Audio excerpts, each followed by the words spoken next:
Avez-vous déjà ressenti cette excitation à l'idée de retrouver votre famille pour découvrir ensuite que tout ne se passerait pas comme prévu?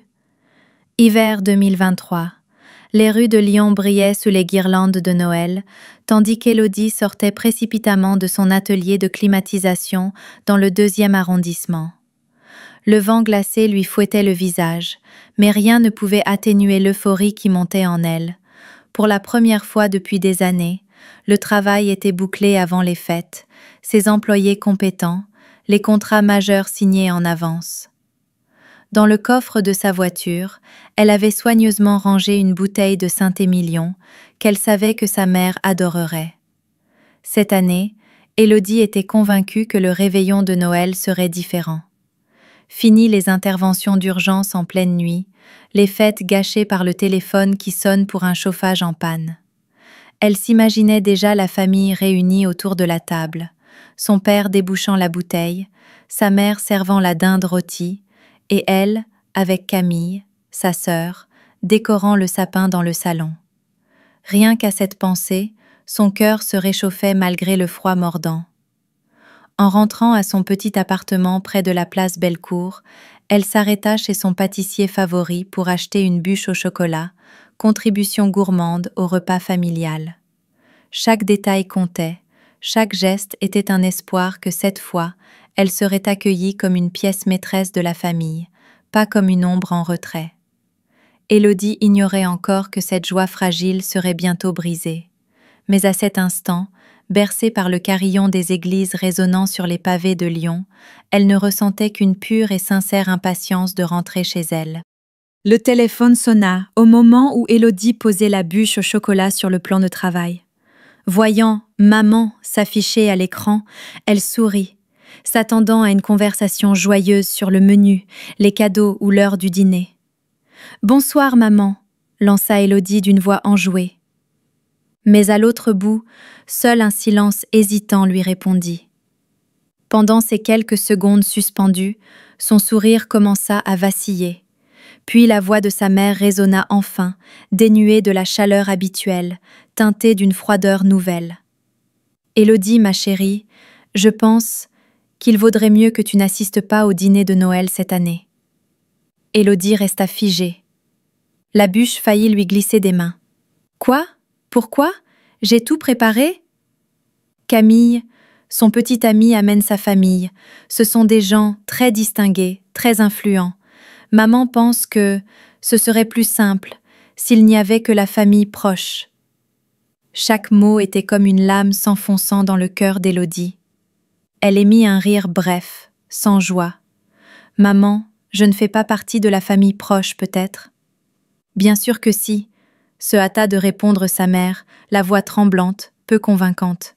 « Mais tu comprends, Élodie, ton travail, ce n'est pas approprié, ça pourrait être embarrassant. » La petite cuisine devint soudain oppressante, rythmée uniquement par le tic-tac de l'horloge murale. La lumière chaude éclairait le visage blême d'Élodie. Toute l'excitation qu'elle avait ressentie quelques minutes plus tôt s'était consumée, laissant place à un vide glacé. Ce Noël, qui promettait d'être parfait, venait de s'effondrer en un simple appel. Élodie était restée figée dans sa cuisine sombre, le téléphone posé sur la table comme un rappel cruel. Elle ignorait depuis combien de temps elle était là, seulement consciente du poids des secondes qui s'écoulaient dans un silence étouffant. Un bip sonore la ramena brusquement. Un message venait d'arriver. L'écran affichait « Geneviève ». « Élodie, tu dois savoir ça », commençait le premier texto, faisant battre son cœur à tout rompre. « J'ai entendu maman et Camille discuter l'autre jour. Camille a supplié qu'on t'écarte du dîner, parce qu'elle avait peur que tout le monde te juge en apprenant que tu n'es qu'une technicienne en climatisation. » Chaque mot était une lame glaciale. La main d'Élodie trembla en découvrant la suite.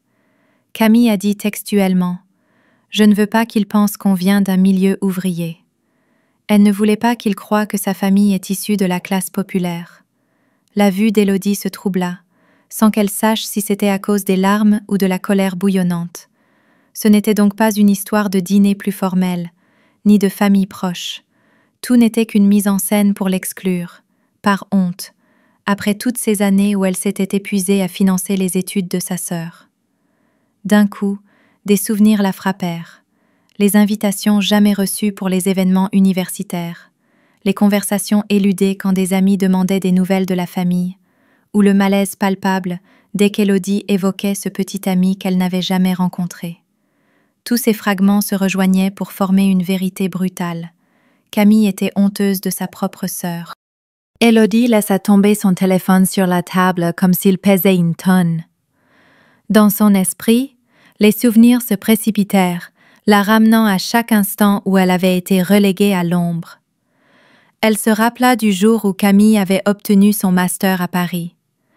Élodie avait pris congé, conduit 4 heures pour la surprendre. Mais une fois sur place, Camille l'avait esquivée, expédié une photo rapide avant de murmurer « Ce n'est pas la peine que tu entres, c'est déjà plein ici. » Elle se souvint de ces petites soirées entre jeunes avocats organisées par Camille à Lyon. Élodie n'avait jamais été invitée. Chaque fois qu'elle apprenait l'événement par leur mère, son cœur se serrait. Elle se persuadait qu'il s'agissait d'un oubli, qu'elle exagérait. Mais la réalité, c'était que Camille ne voulait pas que ses amis sachent qu'elle avait une sœur technicienne en climatisation. Élodie se souvenait aussi de la fois où elle avait décidé de rendre visite à Camille à sa résidence universitaire, profitant d'un chantier tout proche. Le regard paniqué de Camille en la voyant traverser la cour avait été sans équivoque. Camille l'avait vite entraînée à l'écart, murmurant « Qu'est-ce que tu fais là? Je suis débordée », avant de s'éclipser, laissant Élodie seule et perdue sur ce campus étranger. À présent, tous ces souvenirs s'imbriquaient en un tableau cruel et limpide. La honte de Camille n'était pas nouvelle. Elle s'était installée depuis longtemps. Et Élodie n'avait jamais voulu ouvrir les yeux. L'appartement exigu d'Élodie baignait dans la pénombre, uniquement éclairé par la lumière orange des lampadaires filtrant à travers la fenêtre. Assise, immobile, elle serrait dans ses mains une tasse de café depuis longtemps froide. Les paroles de Camille, ses esquives, son regard rempli de mépris, tout défilait dans son esprit comme un film en boucle, la transperçant d'une douleur sourde. Élodie ouvrit son ordinateur portable, se connecta au portail de paiement de l'université Jean Moulin Lyon 3, là où, semestre après semestre, elle avait réglé sans faute les frais de scolarité de Camille. Chaque clic semblait peser une tonne. Quand apparut la ligne « Méthode de paiement enregistrée », elle resta figée, le regard rivé sur ces mots. Ce n'était pas qu'un moyen de paiement, c'était la chaîne qui l'attachait à une relation où elle donnait tout, sans jamais recevoir la moindre reconnaissance. Le curseur s'arrêta sur « Supprimer le mode de paiement ». Une fenêtre surgit. « Êtes-vous sûr? Cette action est irréversible. » Élodie inspira profondément. Dans ce souffle, elle revit chaque heure supplémentaire qu'elle avait acceptée, chaque congé annulé, chaque espoir vain, et surtout, le silence assassin de celle qu'elle avait tant aidée. Plus jamais. Elle cliqua sur « Oui » avec une détermination glaciale. Le message « Mode de paiement supprimé avec succès » s'afficha alors, sobre et implacable. Pourtant, pour la première fois depuis des années, Élodie sentit ses chaînes se briser. Et dans ce vide soudain, un étrange sentiment de liberté commença à poindre. À peine quelques heures après avoir supprimé le paiement, le téléphone d'Élodie se mit à vibrer sans répit, comme s'il était pris de folie. D'abord sa mère, puis son père, ensuite son oncle, sa tante, et même des cousins dont elle ne se souvenait plus le visage. Les messages affluaient, de plus en plus agressifs. « Maman dit que tu as arrêté de payer. Tu as perdu la tête. Élodie, c'est papa. Tu ne peux pas être aussi cruel. Si tu fais ça, tu vas détruire l'avenir de ta sœur. Tu comprends? La famille, c'est le sacrifice. Tu l'as oublié? » Ces mots, tous plus accusateurs les uns que les autres, s'enchaînaient, comme si Élodie était l'unique responsable de la tragédie qu'il se mettait à imaginer. Pas une seule fois quelqu'un ne lui demanda comment elle se sentait. Aucun ne mentionna que Camille l'avait humiliée en la tenant à l'écart du dîner de Noël. Pour eux, Élodie n'était plus qu'une solution ambulante à leurs problèmes financiers, un porte-monnaie sur pattes, censé continuer à payer sans poser de questions. Assise contre le mur de sa cuisine, Élodie fixait l'écran de son téléphone, clignotant sans cesse. Chaque appel, chaque notification sonnait comme un nouveau coup de poignard dans sa fierté déjà meurtrie. Pourtant, cette fois, au lieu de sombrer, elle sentit une force inattendue se réveiller en elle, une détermination farouche. Le téléphone sonna à nouveau. Cette fois, c'était maman. La sonnerie résonna dans la cuisine comme un avertissement. Élodie inspira profondément, décrocha. La voix de sa mère fusa, glaciale comme le Mistral. « Élodie, je ne comprends pas ce qui te prend. Tu dois réactiver le paiement immédiatement. Camille a besoin de toi. » Les doigts d'Élodie tremblaient légèrement, mais sa voix claqua, ferme comme l'acier. « Non, maman, je ne paierai plus un centime. »« Qu'est-ce que tu dis ?»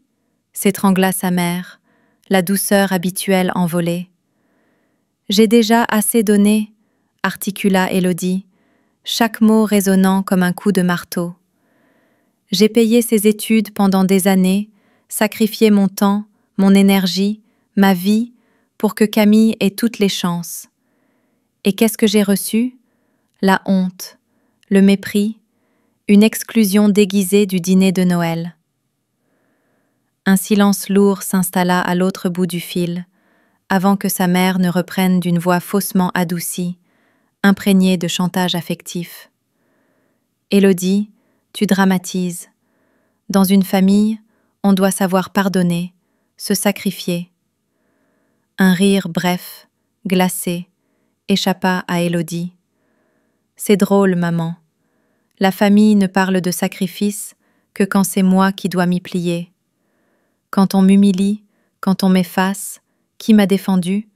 Personne. » Le souffle de sa mère, haché, trahissait sa perte de contrôle. Mais cette fois, Élodie refusa de céder. Sa voix fut plus assurée que jamais. « Je ne serai plus le portefeuille sans fond de l'égoïsme des autres. Je mérite le respect. » Camille était recroquevillée dans l'appartement chic de Dorian, à Confluence, Lyon. Ses cheveux étaient en bataille, ses yeux cernés par une nuit blanche. Son téléphone, posé sur la table basse, restait obstinément muet depuis le départ de Dorian la veille. Un cliquetis de clés résonna. Camille sursauta, le cœur battant à tout rompre. Dorian entra, le visage aussi sombre que le ciel lyonnais avant l'orage. Aucun sourire, pas un mot de salutation. Son regard la transperça, comme s'il voyait pour la première fois qui elle était vraiment. « Dorian, balbutia Camille, mais il leva la main pour l'interrompre. « J'ai appelé l'université, dit-il d'une voix glaciale. Je voulais savoir combien il te manquait pour t'aider. Tu sais ce qu'ils m'ont dit? Que tu étais en dette parce que la personne qui payait jusqu'ici venait de se retirer. » Le teint de Camille vira au blanc, ses lèvres tremblaient sans qu'aucun son ne sorte. « Alors Élodie, cette sœur que tu décrivais comme une simple ouvrière, c'était elle qui payait tout pour toi depuis des années, » enchaîna Dorian, son regard perçant. « Je ne voulais pas que tu me voies.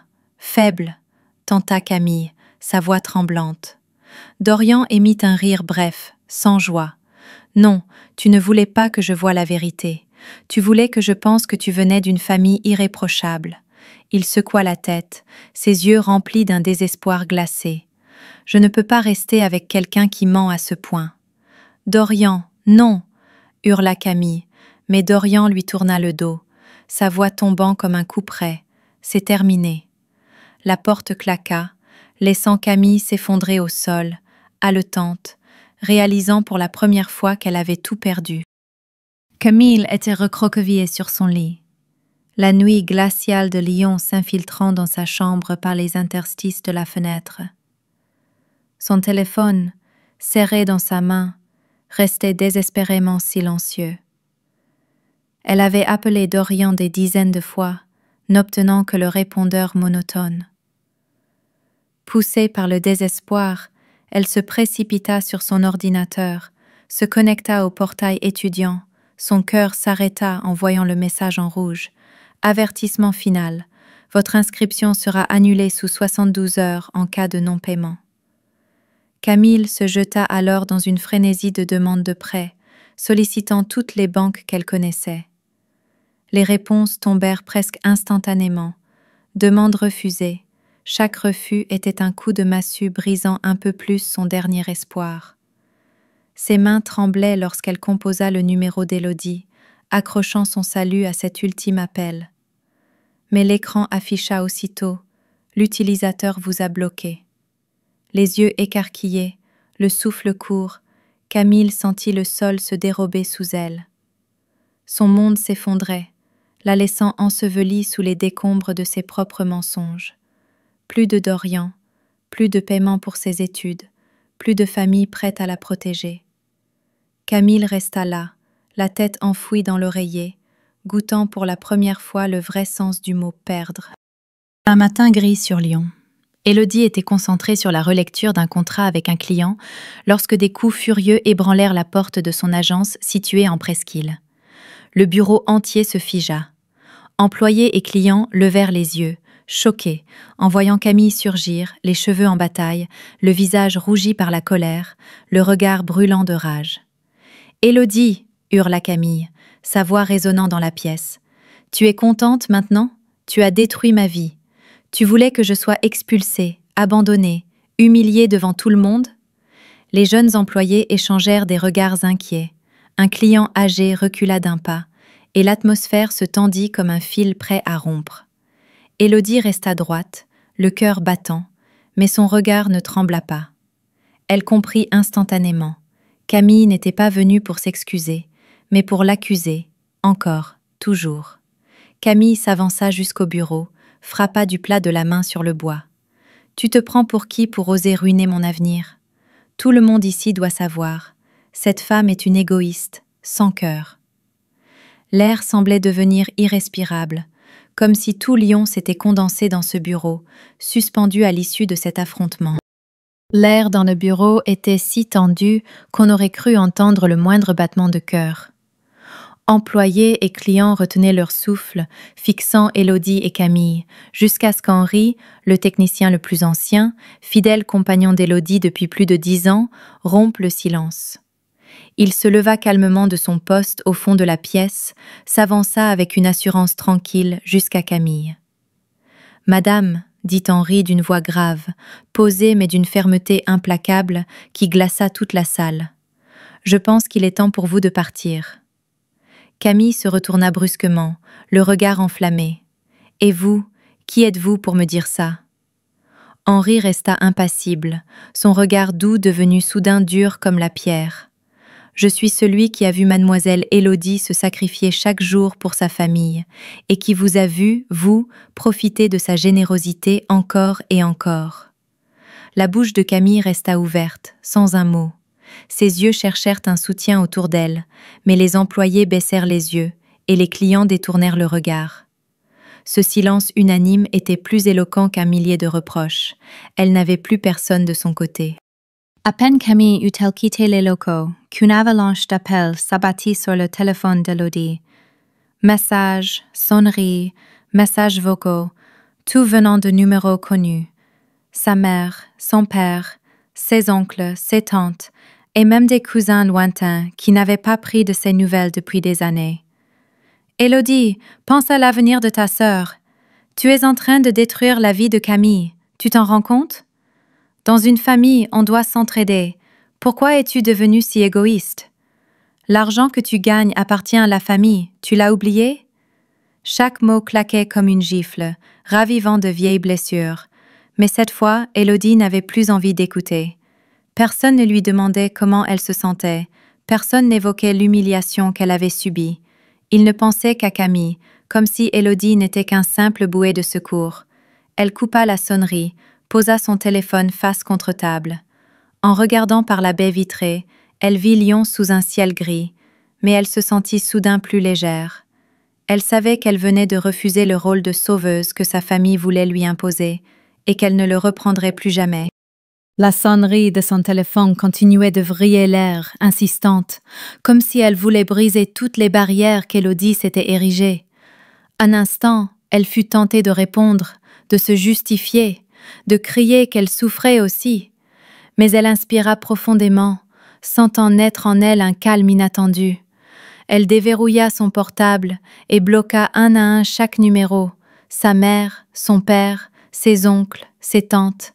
Ses gestes étaient précis, sans hésitation. Puis Élodie éteignit complètement son téléphone, tranchant le dernier lien qui la rattachait aux reproches et au poids qu'on faisait peser sur ses épaules depuis trop longtemps. Adossée à son fauteuil, elle ferma les yeux. Les bruits de Lyon semblèrent s'effacer, ne laissant que les battements réguliers de son cœur, ce son qui lui rappelait qu'elle existait toujours et qu'elle devait désormais se protéger, elle, avant tout. « J'ai assez donné », murmura-t-elle d'une voix douce mais résolue, comme un serment. « Désormais, je ne serai plus la victime de l'égoïsme qu'on appelle « famille ». 3 jours plus tard, Élodie vérifiait des devis dans son bureau quand un jeune employé s'approcha timidement et posa son téléphone devant elle. « Mademoiselle Élodie, je crois que vous devriez voir ça. » Sur l'écran, un post de Camille s'affichait, accompagné d'une vieille photo des 2 sœurs, un sourire d'antan désormais utilisé comme une arme. La légende, courte mais lourde de sous-entendus, il y a des proches dont on croit qu'ils seront toujours là, jusqu'au jour où ils vous abandonnent quand vous avez le plus besoin d'eux. Des centaines de commentaires fusaient sous la publication. « Camille, ma pauvre, quelle sœur cruelle, elle regrettera un jour. » Élodie fit défiler les messages, ses doigts se crispant sur le téléphone, son cœur se serrant comme si une main invisible l'écrasait. Jamais elle n'aurait imaginé que Camille oserait inventer un récit aussi déformé, la peignant en monstre insensible aux yeux du monde virtuel. Mais Élodie refusa de vaciller. Elle reposa le téléphone, inspira profondément. « Qu'elle parle » murmura-t-elle. « La vérité finira par éclater. » Dorian était assis, immobile, dans un petit café du quai Saint-Antoine, les lumières dorées se reflétant dans ses yeux assombris par le doute. Après avoir lu le post énigmatique de Camille, il n'avait pas pu rester sans agir. Ses mains tremblaient légèrement lorsqu'il composa le numéro de l'université, se présentant comme un proche afin de demander des précisions sur les paiements. « Nous sommes en retard sur les frais ? Il doit y avoir une erreur ?» tenta-t-il d'une voix qu'il s'efforçait de rendre calme, mais la réponse de l'agent administratif le glaça net. Le payeur enregistré sur ce compte était une certaine Élodie Dupont, jusqu'à la suppression récente de son mode de paiement. Élodie, cette sœur que Camille évoquait à peine, voire fuyait dans les conversations, c'était donc elle qui avait financé toutes ces années d'études ? Dorian reposa son téléphone, son cœur battant à tout rompre. Les pièces du puzzle s'emboîtaient brutalement, les silences de Camille, ses esquives et ce poste où elle se posait en martyr. Il se sentit trahi, comme si la femme qu'il aimait n'avait jamais été qu'un personnage inventé. Le soir même, Dorian se rendit chez Camille. L'appartement brillait de 1000 feux, mais la chaleur avait disparu. Il la fixa longuement avant de déclarer d'une voix basse mais ferme « Camille, je sais tout, absolument tout, et je ne peux pas continuer. »« Dorian, non !» hurla Camille, mais il secoua la tête, la déception gravée sur ses traits. Leur histoire, leur amour, s'était terminé. Après le départ de Dorian, Camille resta figée dans son appartement, désormais désert. La lumière chaude des lampes ne parvenant plus à réchauffer l'atmosphère glaciale. Son téléphone resta muet. Aucun message, aucun appel de la part de sa famille, ni de Dorian, seulement un silence oppressant. Elle essaya de joindre sa mère, mais tomba sur le répondeur. Appela son père, mais la ligne fut coupée. Même les proches qui exhortaient Élodie à « sauver Camille » s'étaient volatilisés, comme s'ils s'étaient tous donné le mot pour la laisser face à son sort. Camille consulta son compte bancaire. Il ne restait que quelques euros. Dans sa boîte mail, l'avertissement de l'université clignotait en rouge. Paiement requis sous 48 heures. Paniquée, elle envoya des demandes de prêt en urgence à plusieurs organismes, mais ne reçut que des refus, froids et catégoriques. La vision de son téléphone se troubla à travers ses larmes. Dans ce moment suspendu, Camille comprit. Elle avait elle-même incendié tous les ponts, et il ne lui restait plus que le vide. Les premiers jours après avoir rompu tout contact, Élodie se sentit vide, comme si chaque matin elle se réveillait dans un monde où elle n'existait plus. Plus de téléphone qui sonne, plus de messages culpabilisants, seulement elle et le murmure de lion au-delà de sa fenêtre. Peu à peu, ce silence devint un souffle de liberté. Élodie réalisa qu'elle pouvait enfin agir pour elle-même. Elle consacra plus de temps à son entreprise, décrocha un contrat de maintenance majeur avec une chaîne d'hôtels et embaucha 2 jeunes techniciens qu'elle forma personnellement. Le soir, elle marchait le long de la Saône, observant Lyon s'illuminer, le vent froid jouant dans ses cheveux. Dans ces instants, Élodie ne se sentait plus jamais insignifiante, ni obligée de s'excuser d'exister. Elle comprit que cette liberté avait un prix, mais qu'elle valait bien chaque sacrifice consenti pour l'atteindre. Un après-midi de pluie fine. Élodie venait de finaliser un nouveau contrat quand son téléphone vibra, affichant le nom de Geneviève. Elle hésita une seconde avant de décrocher. La voix de Geneviève, grave mais douce, résonna à l'autre bout. « Élodie, je pense que tu dois savoir. » Élodie retint son souffle. Geneviève expliqua lentement. Camille avait officiellement abandonné ses études et était retournée vivre chez leurs parents à Saint-Étienne. L'université avait annulé son inscription faute de paiement. Mais au lieu d'admettre leurs erreurs, la famille accusait toujours Élodie, l'estimant responsable de la ruine de Camille. « Ils n'ont pas changé, Élodie, » soupira Geneviève. « Ils continuent de te blâmer, d'exiger de toi, sans jamais se remettre en question. » Élodie ferma les yeux, inspira profondément. Une douleur familière l'étreignit, mais cette fois, elle ne la submergea pas. Au contraire, elle ressentit un étrange apaisement. Elle savait qu'elle avait enfin quitté ce cercle vicieux d'accusations sans fin. Après son appel avec Geneviève, Élodie resta assise en silence dans son bureau, observant la pluie qui glissait le long des vitres. Elle repensa à toutes ces années passées à travailler sans relâche, à ces nuits glaciales rythmées par le bourdonnement des climatiseurs et au silence assourdissant de sa famille quand elle avait besoin d'un mot de soutien. Mais aujourd'hui, Élodie ne ressentait plus aucun regret. Elle comprit enfin, sa valeur ne se mesurait pas aux sommes qu'elle pouvait donner, ni au nombre de fois où elle s'était tue pour satisfaire les autres. Sa véritable valeur, c'était sa force, sa capacité à se relever seule, à bâtir une vie honnête et dont elle pouvait être fière. Un léger sourire éclaira son visage, sans aucune amertume. « Je vais vivre pour moi-même », murmura-t-elle, son regard brillant de détermination. Désormais, chaque matin, elle ne serait plus l'ombre de quelqu'un d'autre. Elle était Élodie, la seule à détenir la plume pour écrire la suite de son histoire. L'hiver n'avait pas encore quitté Lyon, mais dans le cœur d'Élodie, un printemps venait de naître. Elle se tenait devant la grande baie vitrée de son bureau, contemplant la ville illuminée par des milliers de lumières. Pendant tant d'années, elle avait cru que l'amour signifiait tout donner, que la famille exigeait des sacrifices constants. Mais aujourd'hui, Élodie savait, choisir soi-même n'est pas un acte d'égoïsme, c'est un pas nécessaire pour ne pas se perdre. Car le respect n'est pas un privilège accordé à ceux jugés parfaits, mais un droit que chacun mérite, même de la part de ceux qui partagent notre sang. Elle posa doucement la main sur sa poitrine, écoutant son cœur battre paisiblement. pour la première fois depuis longtemps, Élodie ne ressentait plus ni peur, ni doute sur sa propre valeur. Et elle comprenait que ce voyage ne faisait que commencer, mais jamais plus elle ne renoncerait à elle-même.